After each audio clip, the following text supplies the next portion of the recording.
Ndugu wa Tanzania, naitwa Kanali Bernard Masala Mlunga, kaimu mkurugenzi wa habari na uhusiano, Jeshi la Ulinzi la Wananchi wa Tanzania.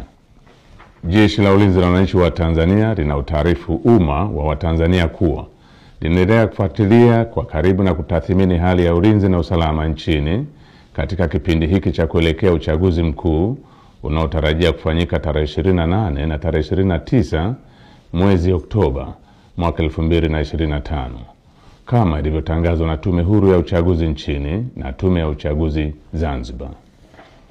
Kwa ujumla, Jeshi la Ulinzi la Wananchi wa Tanzania linaridhishwa na hali ya usalama iliyopo nchini katika kipindi hiki ambacho vyama vya siasa vinaendesha kampeni zao kwa kuzingatia matakwa ya kisheria, kuheshimiana na kuvumiliana kunakooneshwa kupitia kwa wagombea wao wa ngazi za urais, ubunge na udiwani.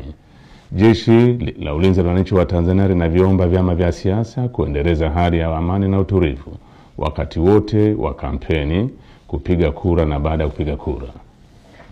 Katika hatua nyingine, Jeshi la Ulinzi la Wananchi wa Tanzania linalipongeza Jeshi la Polisi na vyombo vingine vya usalama kwa jinsi vinavyoendelea kusimamia hali ya usalama katika kipindi hiki cha kuelekea uchaguzi mkuu.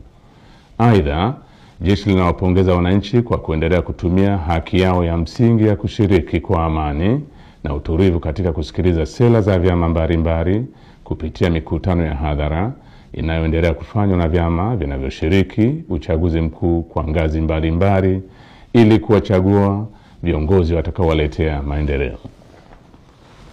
Pamoja na hali ya amani na utulivu iliyopo, bado kumeendelea kujitokeza baadhi ya watu wanaojiita wanaharakati kutoka ndani na nje ya nchi kutumia mitandao ya kijamii kupotosha umma kwa kuweka maudhui yenye kuleta uchochezi kwa kulihusisha Jeshi la Ulinzi la Wananchi wa Tanzania na siasa ili kutimiza azma yao ya uvunjifu wa amani. Jeshi la Ulinzi la Wananchi wa Tanzania linaomba umma wa Tanzania kupuuza machapisho au taarifa ambazo zimekuwa zikionekana kwenye mitandao ya kijamii. Wananchi wanakumbushwa kuwa taarifa zote zinazorihusu Jeshi la Ulinzi la Wananchi wa Tanzania zitatolewa na makao makuu ya jeshi kwa utaratibu rasmi na mawasiliano ya Jeshi la Ulinzi la Wananchi wa Tanzania na umma.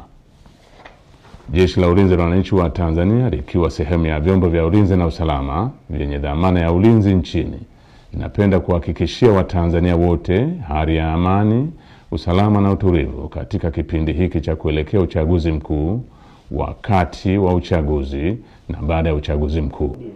Asanteni kwa kunisikiliza. Black Media.